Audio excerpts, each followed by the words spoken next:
नमस्कार दोस्तों, the exam care में आप सभी का स्वागत है।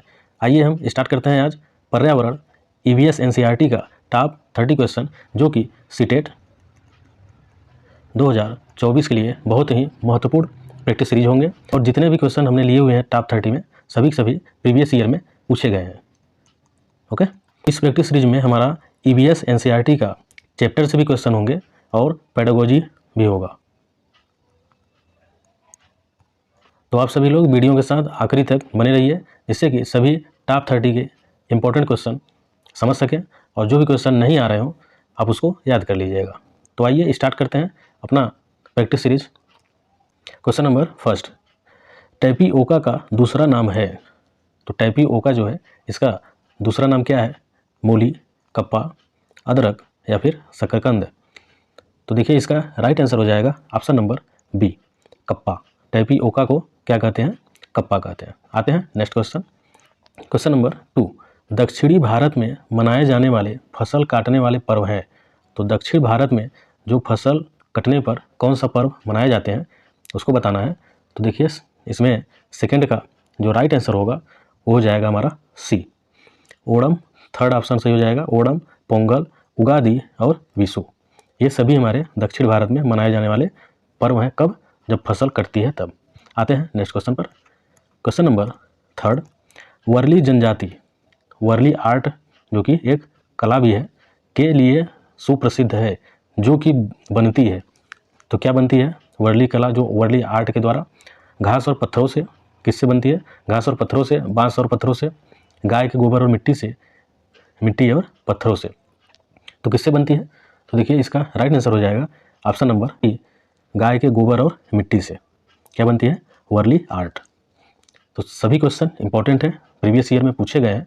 तो आप सभी लोग क्वेश्चन को अच्छे से पढ़िए और याद कर लीजिए। ठीक, आते हैं नेक्स्ट क्वेश्चन पर। क्वेश्चन नंबर 4, ठोस अपशिष्ट पदार्थों के निस्तारण की निम्नलिखित विधियों में से किस विधि से प्रदूषण फैलता है? तो किस विधि से प्रदूषण फैलता है?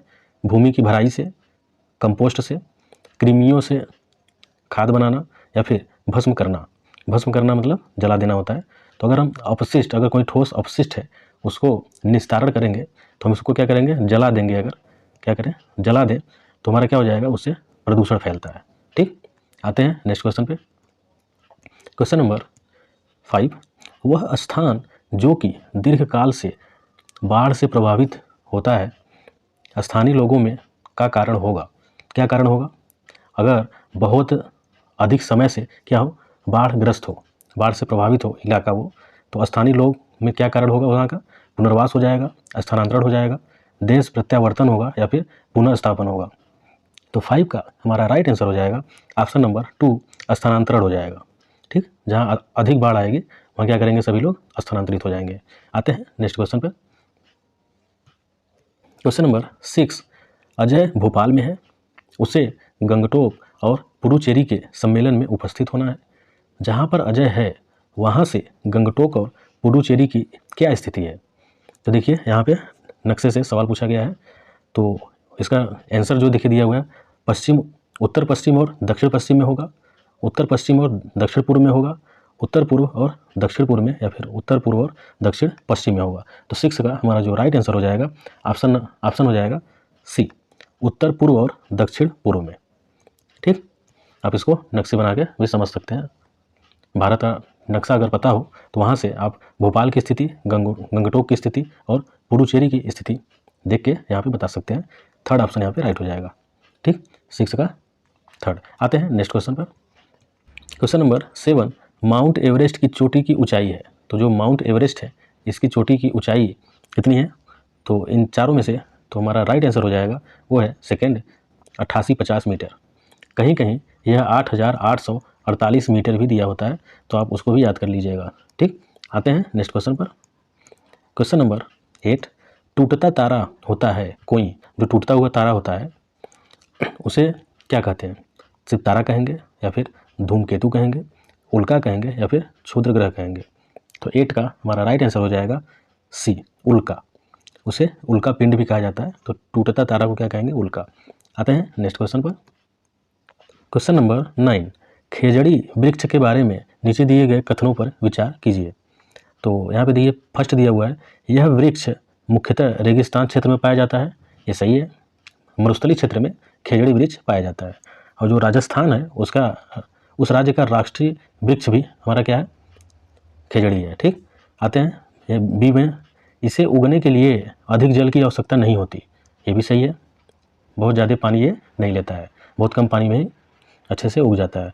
सी देखते हैं, यह वृक्ष अपने तने से जल संचित करता है, जिसका उपयोग आवश्यकता पड़ने पर किया जाता है। थर्ड भी हमारा सही है। डी देखते हैं, यह वृक्ष की छाल का उपयोग इस वृक्ष की छाल का उपयोग दवाइयाँ बनाने में होता है। ये भी सही है हमारा। तथा इसकी लकड़ी पर कीटों का प्रभाव नहीं पड़ता। जो कीट होते हैं इसके लकड़ी पर कोई प्रभाव नहीं करते। तो हमारा डी भी सही है। ई देखते हैं, इस वृक्ष में बहुत कम पत्तियाँ होती हैं। ये भी क्या होगा, हमारा सही होगा। तो इसमें से राइट आंसर कौन सा हो जाएगा, A B C D E, इसका मतलब 4, ये सभी। नेक्स्ट क्वेश्चन पे, क्वेश्चन नंबर 10, निम्नलिखित में से सही कथन चुनिए। जो कथन सही होगा वो उसको देखना है यहाँ पे। तो क्वेश्चन नंबर देखिए यहाँ पे दिया हुआ है 10 में, कोई वयस्क हाथी एक दिन में 2 क्विंटल यानी 200 kg से भी अधिक हरे पत्ते और झाड़ियाँ खा सकता है। तो ये क्या होगा, गलत। एनसीईआरटी जो ईवीएस की किताब है उसके आधार पे। ठीक, यहाँ पे सेकंड है, अत्यधिक भारी होने के कारण अधिकांश हाथी बहुत ज़्यादा आराम करना पसंद करते हैं। ये भी गलत है। यहाँ तक कि 3 महीने की आयु के हाथी के बच्चे का भार लगभग 200 kg होता है। ये सही है। अधिकांश हाथी औसतन एक दिन में 9 से 10 घंटे सोते हैं। ये भी हमारा गलत है। तो थर्ड ऑप्शन यहाँ पे क्या हो जाएगा, सही। इसको अच्छे से देख लीजिएगा। आते हैं नेक्स्ट नंबर 12, रौनी ने इटली से भारत की यात्रा की योजना बनाई। उसके मित्र ने उसे वहाँ से इटालियन चीज़, जिसे पनीर भी कहते हैं, लाने के लिए कहा। कौन सी तकनीक चीज़ को सुरक्षित रखने और भारत में लाने के लिए उत्तम है। तो ऐसा कौन सा टेक्निक है, कौन सा चीज़ है जो कि पनीर को इटली से भारत लाने के लिए उत्तम होगा। तो उस पनीर को डिब्बा में बंद कर दें, या फिर निर्जलीकरण कर दें, या फिर साल्टिंग कर दें, लवणन कर दें उसका, या फिर निर्वात पैकिंग कर दें। निर्वात पैकिंग मीन्स सभी वायु उसमें से निकाल के पैक कर दें। तो इसमें से देखिए राइट आंसर जो होगा वो होगा 4, निर्वात पैकिंग। ओके, आते हैं नेक्स्ट क्वेश्चन, जिससे पनीर खराब नहीं होगा। क्वेश्चन नंबर 13, जंगलों के ज़्यादा कटने से निम्न में से क्या स्थितियाँ होंगी। तो ए, आसपास की जगह ज़्यादा ठंडी होगी। ये गलत हो जाएगा। बहता वर्षा जल मृदा को बहा ले जाएगा, संभावित है। ये सही है। वर्षा जल का रिसाव कम होगा। ये भी सही है। भौम जल का स्तर बढ़ जाएगा। ये गलत है। तो बी और सी हमारा सही है। तो बी सी कौन से ऑप्शन में है, ऑप्शन नंबर 4 बी सी।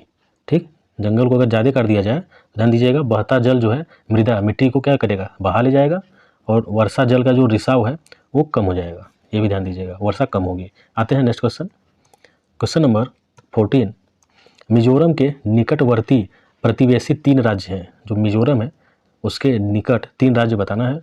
तो 14 का इसमें देखिएगा राइट आंसर हो जाएगा त्रिपुरा, असम और मणिपुर। ये तीनों हमारे मिजोरम से सटे हुए हैं, लगे हुए हैं। आते हैं next question, question number 15, Bharat के किस राज्य या संघ शासित प्रदेश में पहाड़ों पर जंगलों के निवासियों की ग्राम सभा या फिर पंचायत एक विशेष सभा में लॉटरी निकालकर यह निश्चित करती है कि किस परिवार को उस साल खेती की कितनी ज़मीन मिलेगी। तो ये देखिए क्लास 3 to 5 में आप ईवीएस की किताब पढ़ेंगे तो एक लाइन वहाँ पे दी गई है।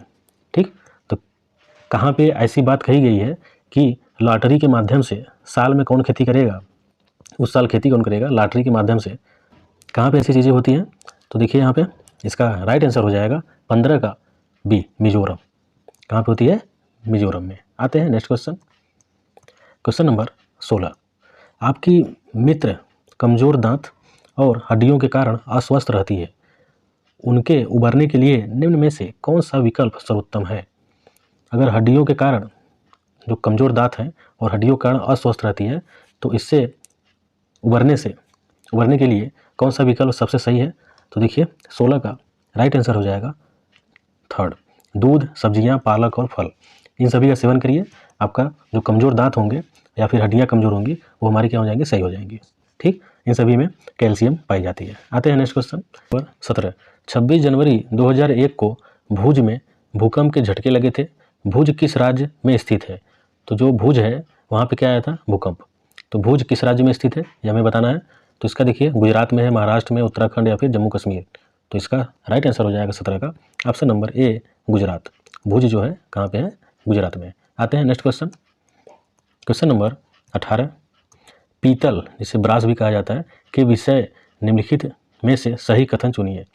तो जो पीतल है ये क्या है इसके बारे में बताना है। यह एक तत्व है, ये गलत हो जाएगा। सेकंड देखते हैं, सेकंड में देखिए यह एक यौगिक है, ये भी गलत हो जाएगा। यह कापर और जस्ता का मिश्र धातु है, ये भी हमारा गलत है। यह कापर और टीन का समांगी मिश्रण है। तो डी ऑप्शन यहाँ पे सही है 4 का। ठीक, ये 4 ऑप्शन यहाँ पे राइट हो जाएगा। कापर एक क्या है? मिश्रण है, समांगी मिश्रण। ये भी ध्यान दीजिएगा, किसका किसका? कापर का और टीन का। जो पीतल है किसका मिश्रण है? कापर और टीन का। आते हैं नेक्स्ट क्वेश्चन, क्वेश्चन नंबर 19। हमारे देश में एक ऐसा राज्य है जहाँ के लोग नारियल और टेपिओका को अपने घर के आंगन में उगाते हैं और इन दोनों का उपयोग करके अपना स्वादिष्ट भोजन तैयार करते हैं। यह राज्य है।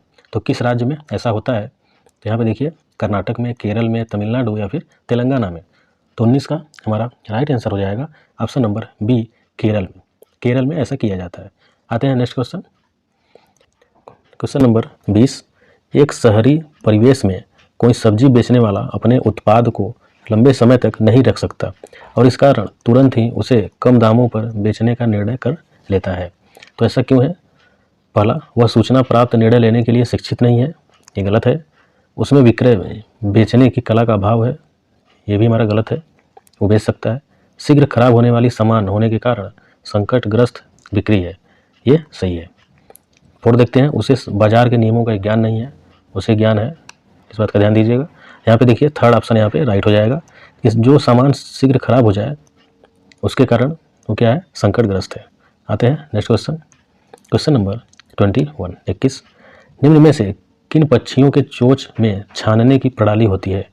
तो जो पक्षी है, कौन सा पक्षी जिसके चोंच में क्या है? छानने की प्रणाली है। तो फर्स्ट फ्लेमिंगो या फिर हंसावर जिसे कहते हैं, दूसरा है रॉबिन या फिर यूरोपी छोटी चिड़िया, थर्ड देखते हैं मेकायो या फिर लंबी पूंछ का तोता, गौरैया। इसमें से किसके चोंच में छानने की प्रणाली है? तो 21 का हमारा राइट आंसर हो जाएगा ए फ्लेमिंगो, जिसे हंसावर भी कहा जाता है। ठीक, ए राइट आंसर है। आते हैं नेक्स्ट क्वेश्चन, क्वेश्चन नंबर 22। उस जोड़े की पहचान कीजिए जो कीड़ों के लार्वा के उदाहरण है। तो कीड़ों के जो लार्वा के उदाहरण है उस जोड़े की पहचान करना है। इल्ली एवं भृंग, क्या ये है? सूड़ी एवं मक्खियाँ, भृंग एवं मक्खियाँ या फिर सूड़ी एवं इल्ली। तो 22 का हमारा देखिए राइट आंसर हो जाएगा डी, सूड़ी एवं इल्ली। ये 2 कीड़े हैं जिनमें लार्वा पाया जाता है। आते हैं नेक्स्ट क्वेश्चन, क्वेश्चन नंबर 23। 3 राज्यों का ऐसा समूह जिनके किनारे पर अरब सागर है, कौन सा है? तो अरब देखिए भारत का नक्शा अगर बनाएंगे तो यहाँ पे क्या है? यहाँ पे इस साइड आपका अरब सागर है, इधर जब जाएंगे तो यहाँ पे भैया बंगाल की खाड़ी है। तो अरब सागर साइड अगर देखेंगे तो हमारा केरल है, हाँ यहाँ पे केरल है, कर्नाटक इसके जस्ट ऊपर कर्नाटक है, महाराष्ट्र भी इधर ही है। तो अरब सागर के साइड में 3 राज्य कौन कौन से हैं? पहला केरल, कर्नाटक, महाराष्ट्र। आंध्र प्रदेश देखिए इस साइड पड़ता है यहाँ पे, तो ये नहीं होगा। उड़ीसा भी इधर ही पड़ता है, ये भी नहीं होगा।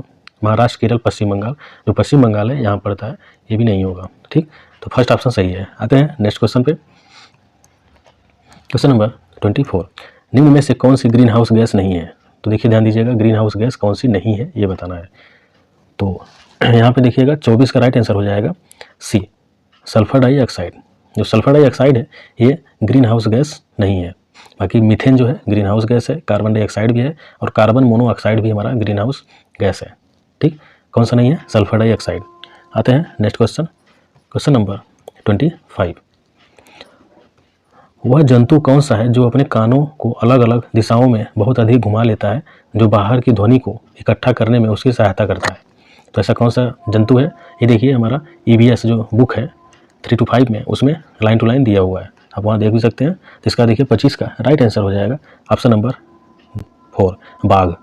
बाघ जो है ध्यान दीजिएगा अपने कानों को अलग अलग दिशाओं में बहुत अधिक घुमा भी सकता है और बाहर की ध्वनि को इकट्ठा करने के लिए उसकी सहायता करता है, जो अपना कानों को घुमाएगा। ठीक, तो 4 ऑप्शन सही है, बाघ। आते हैं next question, question number 26। Pashmina ऊन किस जानवर से मिलती है? तो जो पश्मीना ऊन है ये देखिए किस जानवर से मिलती है? इसका राइट आंसर हो जाएगा सी, थर्ड वाला, बकरी। एक विशेष प्रकार की बकरी है जो कि कहाँ पाई जाती है? कश्मीर में। ठीक, कश्मीर में मिलती है पश्मीना ऊन और ये पाई जाती है बकरी से। आते हैं नेक्स्ट क्वेश्चन, क्वेश्चन नंबर 27। निम्नलिखित में से कौन से रोग मच्छरों से फैलते हैं? तो कौन से रोग हैं जो कि मच्छरों से फैलते हैं? देखिए, मलेरिया हमारा मच्छर से फैलता है, निमोनिया मच्छर से नहीं फैलता, डेंगू भी फैलता है, चिकनगुनिया भी फैलता है। तो ए सही है, सी सही है, डी सही है, ए सी डी थर्ड में है, तो थर्ड ऑप्शन क्या हो जाएगा यहाँ पे? सही। आते हैं नेक्स्ट क्वेश्चन, क्वेश्चन नंबर 28। मगरमच्छ मुख्य रूप से शिकारियों द्वारा मारे जाते हैं। तो देखिए, जो मगरमच्छ है ये क्यों मारे जाते हैं शिकारियों के द्वारा? सींगों के लिए, मगरमच्छ होगा उसके सींग के लिए मारा जाता है, या फिर उसके त्वचा के लिए मारा जाता है मगरमच्छ को शिकारियों के द्वारा, या फिर दांत के लिए मारा जाता है, या फिर खुशबू के लिए मारा जाता है। तो देखिए 28 का यहाँ पे राइट आंसर होगा बी, मगरमच्छ का जो त्वचा है उसके लिए उसको मारा जाता है शिकारियों के द्वारा। ठीक, आते हैं next question, question number 29। Theme यात्रा में बछेंद्री पाल के पर्वतारोहणों के वर्णन को सम्मिलित किया गया है। इन्हें सम्मिलित करने का क्या कारण हो सकता है? जो ईवीएस का बुक है 3 से 5 में, उसमें किसी बुक में जो थीम जो है यात्रा में बछेंद्री पाल का जो पर्वतारोहण है उनका जिक्र किया गया है, क्यों? यह अध्याय लिंग रूढ़िबद्धता के प्रति चुनौती है, ये सही है हमारा। यह अध्याय पर्वतों के ऊंची चोटियों को मापने पहुंचने में आई चुनौतियों का वर्णन करता है, ये भी सही है। यह अध्याय सामूहिक कार्य के महत्व की व्याख्या करता है, ये भी सही है। यह अध्याय एक अनुकरणीय आदर्श को प्रस्तुत करता है, ये भी हमारा सही है। तो ये चारों सही है, यहाँ पे ध्यान दीजिएगा। तो इसका मतलब हमारा ऑप्शन फर्स्ट सही हो जाएगा, A B C D. Okay, आते हैं नेक्स्ट क्वेश्चन में, क्वेश्चन नंबर 30 है। रेगिस्तानी ओक के विषय में नीचे दिए गए कथनों पर विचार कीजिए और कौन सा कथन सही है ये बताना है। ठीक, यह वृक्ष लगभग किसी सामान्य कक्षा के कमरे की दीवार की ऊंचाई तक बढ़ता है, ये सही है। पहला हमारा क्या है यहाँ पे? सही। यह वृक्ष अबू धाबी में पाया जाता है, गलत, अबू धाबी में नहीं पाया जाता। यह वृक्ष के तने में जल एकत्र होता है, स्थानीय लोगों को जब आवश्यकता होती है तो पाइप से जल निकालकर पीते हैं, ये सही है। तो ए सही हो गया, सी सही हो गया। इस वृक्ष की जड़ें वृक्ष की ऊंचाई की लगभग 30 गुनी गहराई तक नीचे जमीन में भीतर जाती है जब तक जल तक न पहुंच जाए, तो डी भी हमारा सही होगा। आते हैं यहाँ पे देखिए ई में, इस वृक्ष की बहुत सी शाखाएं होती हैं जिन पर घने पत्ते लगे होते हैं, ये हमारा क्या है? गलत। तो कौन कौन गलत हो गया? बी और ई। सही कौन हो गया? ए, सी और डी। तो ए सी डी क्या है? फर्स्ट ऑप्शन, तो ये सही हो जाएगा। ये सभी देखिएगा 3 से 5 में टोटल लाइन टू लाइन लिखे गए हैं, तो आप वहाँ से भी अच्छे से थ्योरी पढ़कर आप प्रैक्टिस सेट लगाइए। ठीक, तो यहाँ पे देखिए रेगिस्तानी ओक जो है एक वृक्ष ही है, उसका प्रॉपर्टी यहाँ पे दी गई है सभी। ठीक, तो यहाँ पे हमारा 30 क्वेश्चन का प्रैक्टिस सीरीज समाप्त हो चुका है। आप सभी लोग सीटेट में अगर अच्छे नंबर पाना चाहते हैं तो आप क्वेश्चनों को बहुत अच्छे से पढ़ा करिए और उसके एक एक ऑप्शन को भी अच्छे से पढ़ा करिए, जिससे कि सभी ऑप्शनों में आप देख सकें कौन सा ऑप्शन सबसे ज़्यादा सही है। ठीक, तो मिलते हैं अगले प्रैक्टिस सेट में, तब तक के लिए नमस्कार।